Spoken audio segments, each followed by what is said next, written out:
Nah, jadi di sini saya Nur Aifa Yuliana Dalfi akan menjelaskan terkait hukum gas ideal. Nah, kita bisa ukur beberapa variabel di dalam gas ideal. Yang pertama adalah tekanan atau lambang P, yaitu bagaimana gas menekan dinding wadah. Kemudian yang kedua yaitu volume dari gas itu sendiri dengan lambang V.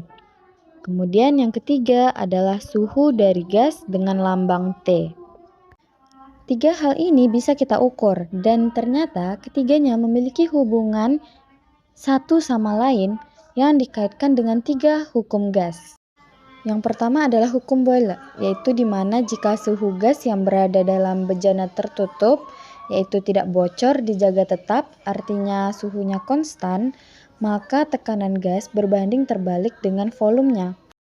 Apa yang dimaksud dengan berbanding terbalik?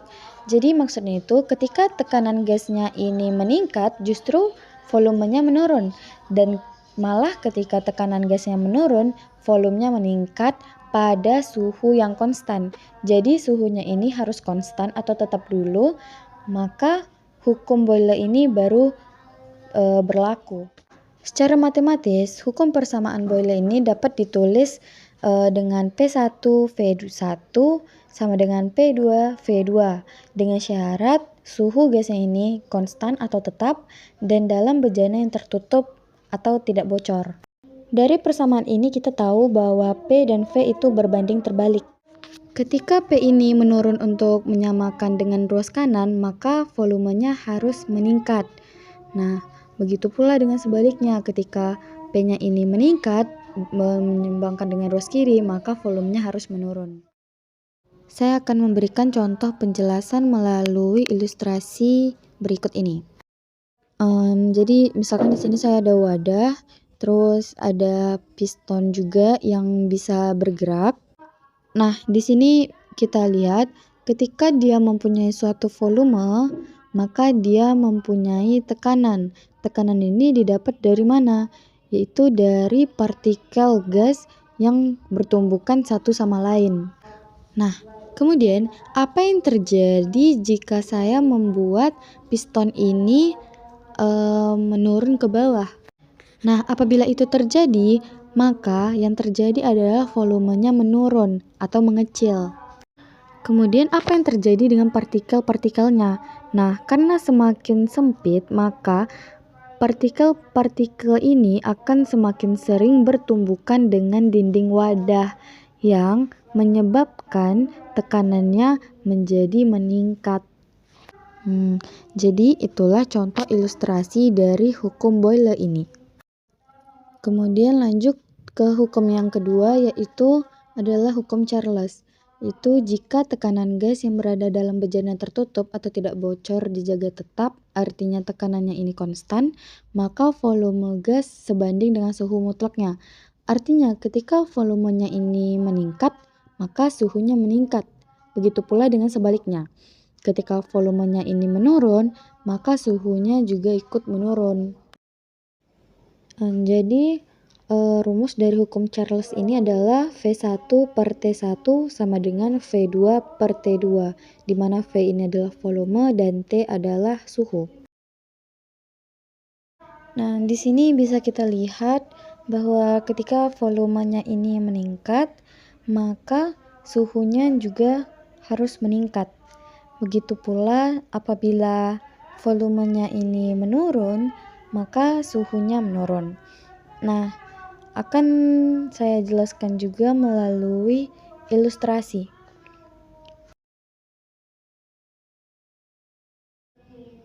Jadi di sini saya ada wadah, kemudian ada piston yang juga mendapat tekanan udara dari luar. Diberi anggap saja itu PO, dan dari tekanan di gas di dalamnya adalah P. Di sini bisa dilihat bahwa P sama dengan PO. Kemudian saya panaskan lagi wadahnya. Saya panaskan sehingga suhunya itu meningkat. Apa yang terjadi dengan gasnya? Jadi gas ini akan bergerak lebih banyak dan menekan wadahnya ini lebih sering. Karena kita ingin tekanan gasnya ini sama dengan tekanan udara luar, maka pistonnya ini akan naik ke atas, sehingga tekanan dari udara dan tekanan gas itu seimbang, sehingga volumenya ini akan meningkat. Kemudian yang ketiga adalah hukum Gay-Lussac, yaitu jika volumenya ini konstan di sebuah bejana tertutup atau tidak bocor, maka tekanan gas sebanding dengan suhu mutlaknya. Artinya di mana tekanannya ini meningkat, suhunya meningkat. Kemudian tekanannya menurun, artinya suhunya menurun. Rumusnya dapat dituliskan dengan P1 per T1 sama dengan P2 per T2. Nah, dipastikan hukum Gay-Lussac ini volumenya ini harus konstan atau nggak berubah dan tetap. Nah, sebagai ilustrasi di sini saya ada wadah di mana tekanannya ini konstan, suhunya konstan, dan juga volumenya ini konstan. Nah, apa yang terjadi apabila wadah itu saya panaskan? Yang terjadi adalah partikel gasnya itu akan menekan lebih sering. Nah, sehingga apabila suhunya ini meningkat, maka tekanannya juga meningkat. Jadi, ketiga hukum ini berlaku di dalam sebuah bejana yang tertutup. Nah, dari ketiga hukum ini dapat dirumuskan menjadi hukum Boyle-Gay-Lussac. Jadi, hukum Boyle-Gay-Lussac ini adalah gabungan dari tiga hukum tadi, dengan syarat wadahnya ini tidak bocor. Kenapa? Karena apabila wadahnya ini bocor, massa gasnya dan jumlah molnya ini bisa berubah. Sedangkan apabila di wadah yang tidak bocor, massa gas dan jumlah massa mol gas itu tidak berubah. Dari hal itu kita bisa merumuskan P1 V1 per T1 sama dengan P2 V2 per T2. Dengan keterangan P adalah tekanan gas, V adalah volume gas, dan T adalah suhu gas. Dan sekali lagi dengan syarat wadahnya ini tidak bocor, sehingga massa gas dan jumlah mol gasnya ini konstan.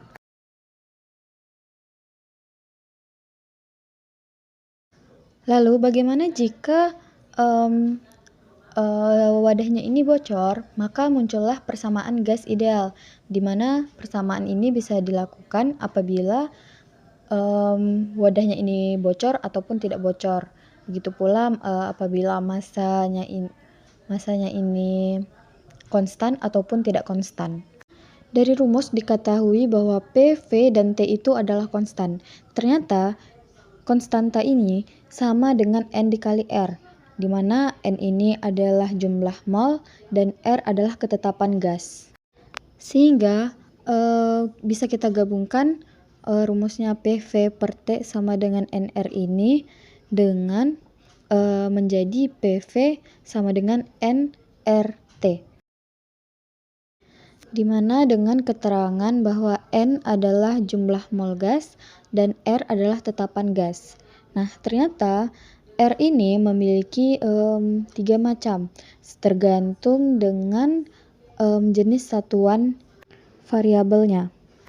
Pertama, nilai R-nya ini adalah 0,082, tetapi kita harus melihat satuan dari R ini, yaitu ATM liter. Artinya satuan dari P harus ATM dan V adalah liter dan mol Kelvin, di mana artinya N ini harus mol dan suhunya itu harus Kelvin. Nah, ini adalah satuan yang pertama dengan memakai R-nya itu 0,082. Nah, kemudian kalau kita pakai 8,314, tekanannya itu harus dalam Pascal, terus volumenya ini dalam meter pangkat 3, N-nya ini harus dalam mol, dan T atau suhunya ini harus dalam Kelvin. Kemudian yang ketiga, 8314, dengan tekanannya ini harus Pascal juga. Kemudian volumenya ini meter pangkat 3, tapi N-nya ini berupa kilomol dan suhunya atau T-nya ini dalam bentuk Kelvin. Jadi, dari semuanya itu suhunya ini harus Kelvin. Ada rumus kedua dari persamaan gas ideal, yaitu adalah N atau jumlah mol gas sama dengan N besar per Na, di mana N ini adalah jumlah molekul yang kita miliki, dan Na ini adalah bilangan Avogadro. Nah, kita substitusikan ke persamaan yang pertama, sehingga didapatkan PV sama dengan N per Na dikali R dikali T, di mana R adalah tetapan gas nilainya konstan dan Na nilainya juga konstan atau bilangan Avogadro. Kalau kita bagi, kita akan memperoleh menjadi K, sehingga diperoleh PV sama dengan N dikali K, di mana K ini adalah gabungan dari Na dan R dan dikali T, yaitu dengan keterangan N adalah jumlah partikel dan K adalah tetapan Boltzmann, di mana ini konstan dengan nilai 1,38 dikali 10 pangkat min 23 Joule per Kelvin. Jadi hanya inilah yang bisa saya sampaikan terkait hukum gas ideal. Mohon maaf apabila ada kekurangan dan kesalahan. Wassalamualaikum warahmatullahi wabarakatuh. Kali ini kita akan belajar mengenai materi hukum dasar kimia.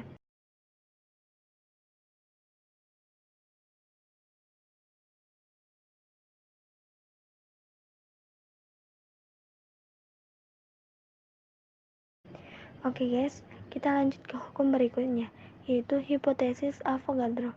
Nah, di video sebelumnya kita telah mempelajari hukum May-Lussac, di mana pada surat tekanan yang sama perbandingan volume gas-gas yang terlibat dalam satu reaksi merupakan perbandingan bilangan bulat dan sederhana. Dari studi yang dilakukan oleh Kay-Lussac, Avogadro kemudian melakukan satu eksperimen. Ia mengamati bahwa pada suhu dan tekanan yang sama terdapat beberapa jenis gas yang volumenya sama dan ternyata memiliki jumlah partikel yang sama pula. Jadi, apa yang telah ditemukan Avogadro ini dipakai untuk melengkapi studi yang dilakukan oleh Kay-Lussac. Kesimpulannya yaitu pada suhu dan tekanan yang sama, semua gas dengan volume yang sama akan mengandung jumlah molekul yang sama pula. Oke, agar lebih paham, mari kita lihat contoh soalnya ya. Berikan persamaan reaksi sebagai berikut. C3H8 gas ditambah dengan oksigen gas menghasilkan CO2 gas dan HO2 gas. Dan di sini persamaan reaksi belum setara. Jadi diketahui terdapat 2 kali 10 pangkat 6 molekul C3H8 yang terbakar sempurna dengan oksigen. Tentukan berapa jumlah atom pada molekul CO2 yang dihasilkan. Oke, langkah pertama kita buat dulu persamaan reaksinya ya guys. Jadi C3H8 dengan oksigen menghasilkan CO2 dan HO2. Lalu karena belum setara, kita langsung setarakan di ruas kiri C-nya ada 3, maka di ruas kanan CO2-nya. Kita kali koefisiennya dengan 3. Selanjutnya hidrogennya di ruas kiri ada 8 dan di sebelah kanan cuma ada 2.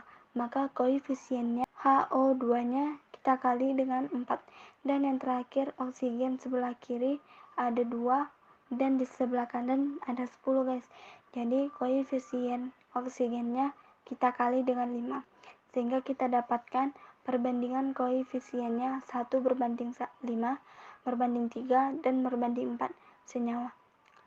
C3H8 yang dibakar itu memiliki jumlah molekul sebanyak 2 kali 10 pangkat 6. Nah, yang ditanyakan adalah jumlah atom pada molekul CO2. Maka sebelumnya kita cari dulu berapa jumlah molekul CO2 yang dihasilkan guys. Jadi menurut Avogadro tadi, perbandingan jumlah partikel akan sama jika volumenya sama guys. Nah, di Kay-Lussac volumenya sama ketika perbandingan koefisiennya sama. Nah, jadi di sini kita juga bisa langsung menggunakan perbandingan koefisien guys. Untuk CO2 koefisiennya 3 dibanding dengan koefisien C3H8. Maka 3/1 kali 2 dikali 10 pangkat 6. Kita dapatkan 6 kali 10 pangkat 6 molekul. Setiap satu molekul CO2 mengandung 3 atom, di mana atom C dan 2 atom O. Jadi jumlah atom pada CO2 yaitu 3 dikali 6 dikali 10 pangkat 6. Kita dapatkan sebanyak 1,8 kali 10 pangkat 7 atom. Nah, sampai di sini bisa dipahami ya. Jika sudah paham, mari kita lanjut ke contoh soal berikutnya. Tabung A volumenya 6 liter diisi dengan gas NH3 yang suhunya T derajat Celcius sehingga tekanannya P cm Hg. Dalam tabung ini ternyata terdapat 3 kali 10 pangkat 22 molekul NH3. Tabung B volumenya 8 liter diisi dengan gas O2 yang suhunya T derajat Celcius sehingga tekanannya P cm Hg. Berapa molekul O2 pada tabung B? Oke guys, jadi di sini sama seperti di eksperimen Avogadro. Tadi ada 2 tabung berisi 2 gas yang berbeda. Diketahui suhu dan tekanannya sama guys. Jadi kita bisa langsung menyelesaikannya dengan perbandingan volume terhadap perbandingan jumlah molekul. Jadi kita bisa langsung menuliskan VNH3 dibagi jumlah molekul NH3 sama dengan volume oksigen dibagi dengan jumlah molekul oksigen. Kita masukkan nilainya 6 dibagi 3 kali 10 pangkat 22 sama dengan 8 dibagi dengan jumlah molekul oksigen. Maka jumlah molekul oksigen yaitu 8/6 dikali 3 kali 10 pangkat 22 sama dengan 4 kali 10 pangkat 22 molekul. Nah, sampai di sini bisa dipahami ya guys. Jika di antara kawan-kawan masih ada yang bingung atau ingin bertanya seputar penjelasan dari video tadi, teman-teman bisa langsung menuliskannya di kolom komentar di bawah ini.